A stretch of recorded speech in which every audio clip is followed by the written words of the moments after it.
Hi Capricorn, welcome to your 2019 forecast. I'm Shae.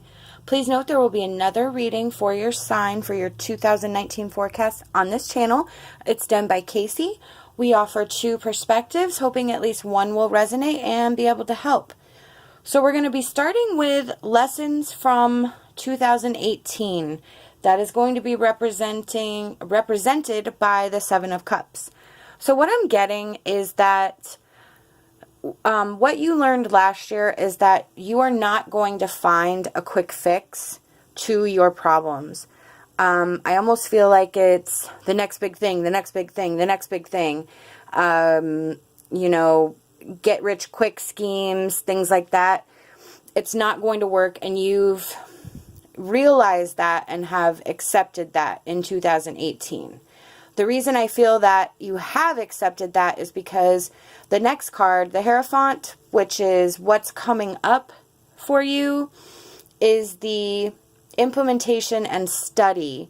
The Hierophant is the male counterpart to the High Priestess, which you also have in your reading.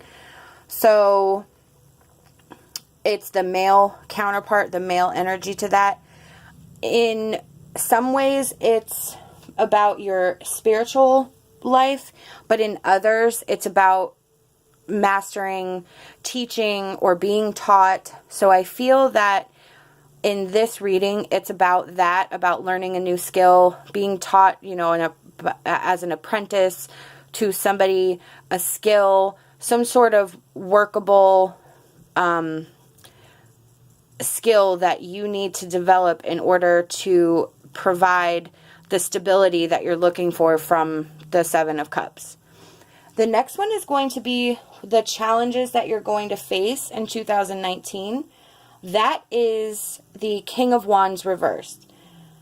This is, I think, partly that is coming up from 2018 that is going to carry into 2019, but I think now that you've identified the actual cause, it's not going to be so prevalent, but that is your extremely high goals, high expectations, and sort of gung-ho in the moment, but then it sort of tapers off and not really doing anything with it, and then getting another idea and having that same vicious cycle where you're all gung-ho, and then you kind of realize how much work it takes to do it, and then it's like, this is probably not what I want to do.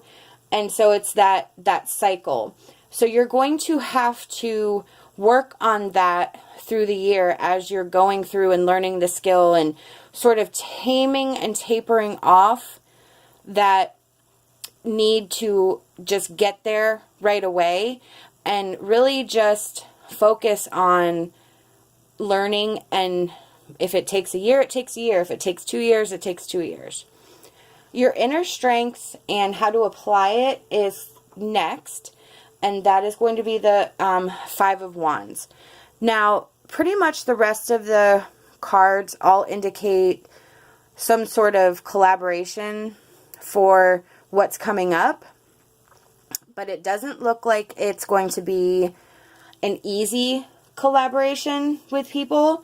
It seems like you may either be someone who people are going to turn to get involved with this idea, or you're going to have the idea and you're going to need people to come on board to help make this idea a reality, and there's going to be conflict. I mean, that happens regularly anyways when you have a group of people, but I feel like this is something that maybe you need to work on in general, and that it's going to surface in this upcoming year as you start this new direction that you're taking.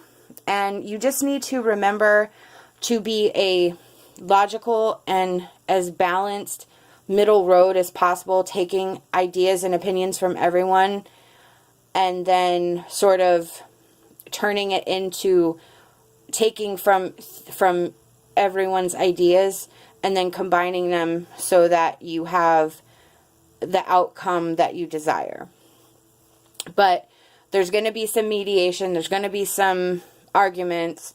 And you just need to remember and keep that in your head that arguing's not going to get you anywhere, and that you just need to be sort of methodical in how you're dealing with the people that you're going to be dealing with.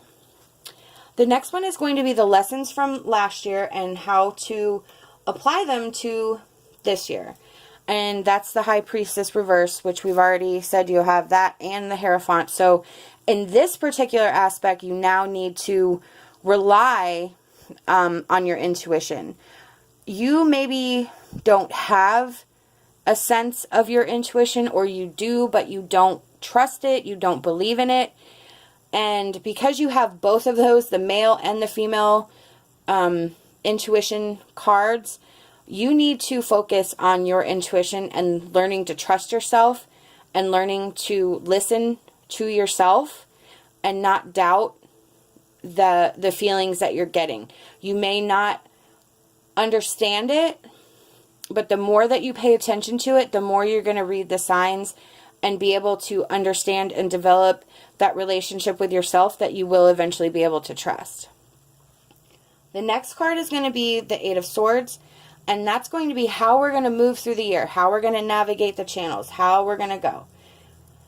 The Eight of Swords is about being trapped and restricted, that you have no options, you have nowhere to go, you are just in a funk, and those thoughts do not serve you. And I kind of feel like because this card came out, that you live in that belief, you live in that Eight of Swords energy, where you are constantly telling yourself that there is no way out, this is all it's going to be, and you're never going to get anywhere. So that is an indication that when this pops up, and I believe that it will, you need to remember that you are the one holding yourself back with those thoughts, and you are not going to move if you do not learn that you may not be successful right away. But if you keep up and keep going and work hard, you will eventually get there. It's going to take the time, and you're going to have to get used to taking that time and energy to put into something, but it's going to be so worth it when you've kept that momentum going and you get the outcome, which is a fabulous outcome that you have, which is the overall theme for the year, is your Ten of Pentacles and the Three of Cups. That is like totally amazing. It is financial security, family and friends, gatherings, celebration, partnerships, everything that you are hoping for is possible and feasible as you go through this year, but you have to make sure, especially the Eight of Swords energy, if you get in that mindset, you need to figure out how to get yourself right back out of it, because that is going to stifle you as you continue to move forward. I'm going to pull an angel card for some advice from our angels and spirit guides for Capricorn, please. Whoa. Whoa. Okay. Focus. That fits. All right. And then we have Bluebell Fairy and Autumn Angel.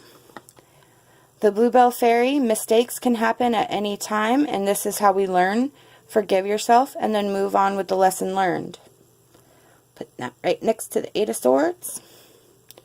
Autumn Angel, imagine feeling at peace in a garden full of flowering plants. I'm going to put that over there. Okay, so the focus from our angels and spirit guides. Focus is going to be a big theme that is here in the Hierophant. It is focusing on your goals, focusing on your beliefs, on what you know you need to do, keeping that studying up, keeping that momentum, keeping the daily grind, the hustle. Keep that focus in your mind as you go through this year, and that will assist you on your journey. The mistakes can happen at any time. The reason I put that next to the Eight of Swords, it's, forgive yourself and then move on with the lessons learned. That is precisely what I was speaking about with the Eight of Swords, is don't live there. Mistakes happen, or, we have a bad day. We just don't feel like doing stuff. We don't have, we sometimes put off our responsibilities to sit there and watch Netflix. I've done it. I will continue to do it. And sometimes I say it's self-care. And sometimes we just need to sit down and do nothing. But we can't live there. We can't live in that. We have to get up. We have to keep going. We have to, taking a rest. Fine. Great. I'm all for it. Happy. But you have to, get your rest in and then pick right back up. Imagine feeling at peace in a garden full of flowering plants. That is to remind us that nature can help relieve our stress. It can change our perspective. It can change our view. I go out front and just put my feet on the ground and sit and feel my feet connected to the earth. And whether it's at night and I look at this moon or the stars, or if it's in the morning, I look at the sunrise. I just spend a few moments connecting myself with nature so that I can de-stress and disconnect from the computers and the phones and everything that we have going on, and just spend some time with our earth, with our nature, with our spirit, with our goddess. And that is just an advice to help you move through the year. These are the messages I've been given by Spirit, and I truly hope it resonated with you. If not, remember to go check out Kacee's reading for a different perspective. I hope you'll like this video and that you will subscribe to our channel. Love and light, and my hopes for a fantastic rest of your day.